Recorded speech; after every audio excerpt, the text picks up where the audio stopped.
Hey everybody, this is Infinite Trials here saying welcome back to Let's Play Castlevania Portrait of Ruin. In the last episode, I took down the boss of the Forest of Doom, known as Dagon, took on some quests for Wind, and acquired a very useful spell known as Toadmorph. And in today's episode, we're actually going to continue transversing the rest of the castle because there's really nothing else to explore. So, as you may or may not realize, I am back here within Dracula's castle, part of the, I believe it is called the Tower of Death if I'm not mistaken. And if you notice the top rightmost part of the map, that is what I'm going to be checking out today because I really have not really seen that much of the area, and now I have enough of the abilities to really allow me to progress through the entirety of it. So, without further ado, let's get moving along right along hither. So, yeah. So, by the way, I stopped using the halberd, and I'm just going to continue to use the Assassin's Blade, because I actually really like it here.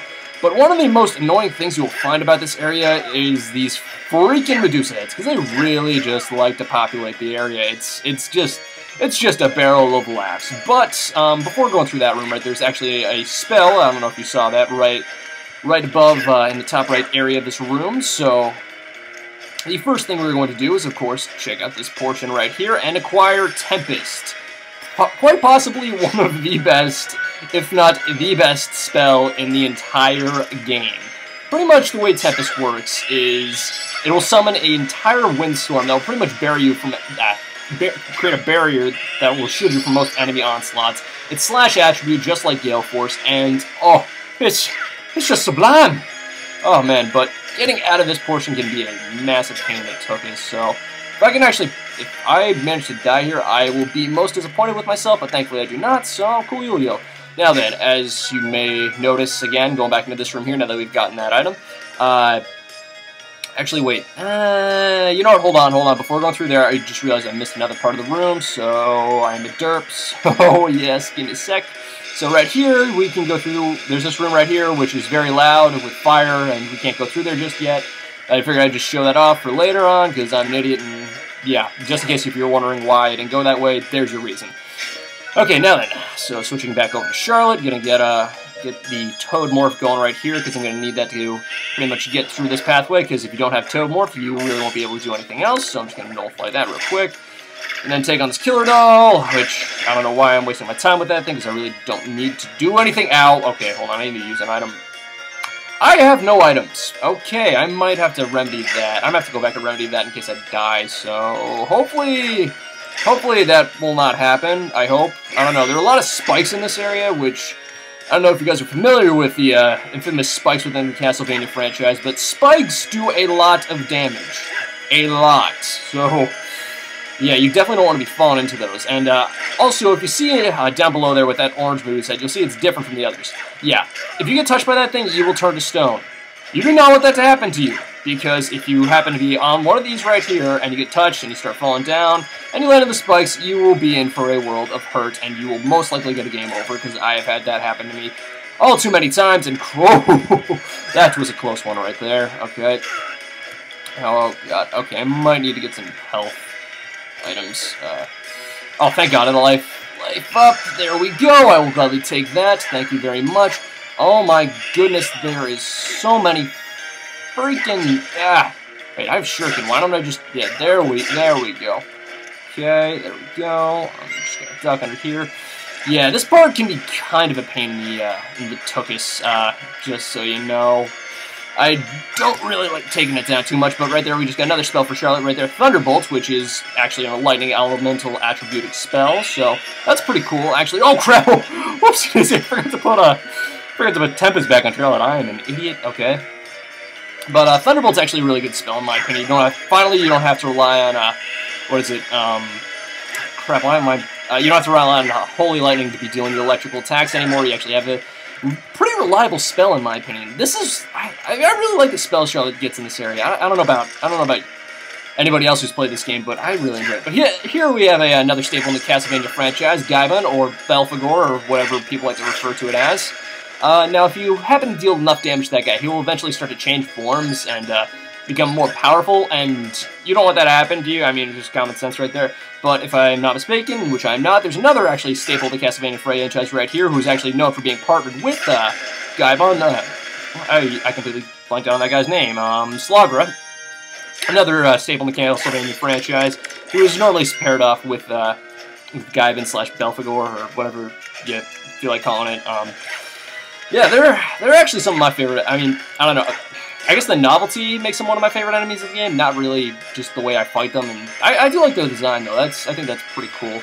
But, oh, my sweet bejesus. Okay, let's see. There's a whip right there that I want to get, because that's actually a pretty solid piece of gear for each individual. Mr. Jonathan right here. And I actually really need to heal, jeez. I don't think I need caviar. Yeah, I don't need caviar, so wow! That restores a lot. Probably should have saved that for the end game, but whatever. I don't really care at this point. I mean, I'm not one of those guys who's like, oh crap, crap, crap, crap, crap! Yeah. Oh boy, and see, that's what happens when you let the orange Medusa heads hit you while you're on a platform that can let you fall off the edge.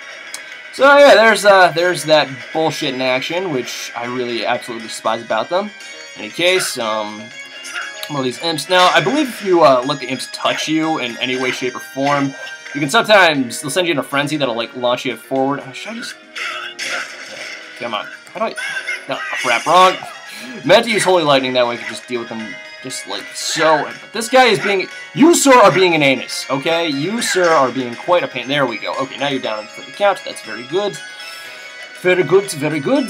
Okay, more Slogras. Thankfully, most of the guys in this area are mostly susceptible to slashing attacks, which is pretty nice. However, not a lot of enemies here are really resistant to Rock Ride, which is, I don't know, I think kind of a good thing and a bad thing, because really, this is probably where I think Rock Ride really starts to lose its novelty. And Warp Point, should I use it so I can go heal and save in case I don't accidentally die somewhere along the lines?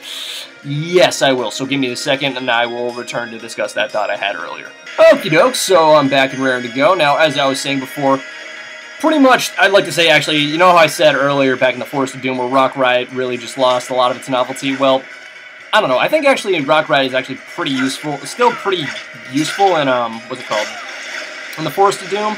But here is where I like to think that it really just loses a lot of its novelty. Because really, this is where the point in the game where a lot of enemies become more susceptible to slashing attacks and holy-based and whip-based attacks. So, yeah, I don't know why I just said so, yeah, but there's an item up there that I want to grab and see if I can try and get it without getting nailed by the spikes. Blue cape, awesome. So I'm just going to put that on Jonathan because I really just need an upgrade to his old cape, because really that cape, the former cape was just ugly, and I'm tired of having like that tier 1 equipment all there in my face. It's kind of like, I don't know, I just don't like that. But as you can see, there's a boss door right there, but right over here, there's a save point, which I'm actually going to use right now. I probably could have, yeah, I probably shouldn't have gone and done that save break, but whatever, I didn't want to risk that. So give me a quick moment, and then I'll meet you guys back outside.